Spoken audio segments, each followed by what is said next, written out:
ফলের অনেকগুলো জাত বাংলাদেশে বর্তমানে অ্যাভেলেবেল আছে। এর মধ্যে বেশ কিছু জাতে ফলন বাগানিরা দেখাতে পেরেছে, অনেকগুলো জাত এখনও পর্যন্ত ফলন দেখাতে পারেনি। আমার এই জাতটি দেশের বাইরে থেকে এক মেজর কালেক্ট করছিল, সেইখান থেকে যে কোনোভাবে আমার হাতে এক বন্ধুর মাধ্যমে এসেছে। এই জাতটিও আমার মনে হয় না আমার সেই বন্ধুর বাগানেও এখনও পর্যন্ত ফল সেট হয়েছে। আমার অলমোস্ট 3টা, আশা করি এই সিজনে আরও বেশ কিছু ফল টিকবে।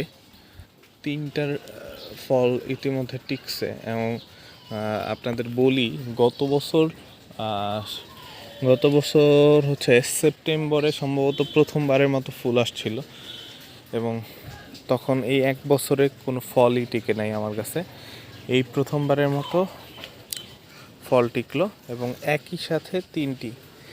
আর এছাড়াও আমার বন্ধু যেটা সাজেস্ট করছিল যে আমার হয়তো এই যে ড্রামটা এতে আরেকটু বড় জায়গায় দেওয়া উচিত। তবে আসলেই আমার মনে হয় একটু বড় জায়গায় দেওয়া উচিত, কারণ দেখেন এখানে শিকড়গুলো কিন্তু সব উপরে উঠে আসছে। এটার আরও একটা কারণ হতে পারে যে আমার খাবার দেওয়া ছিল উপরে, যার কারণে খাবারগুলো নেওয়ার জন্য শিকড় উপরে উঠছে।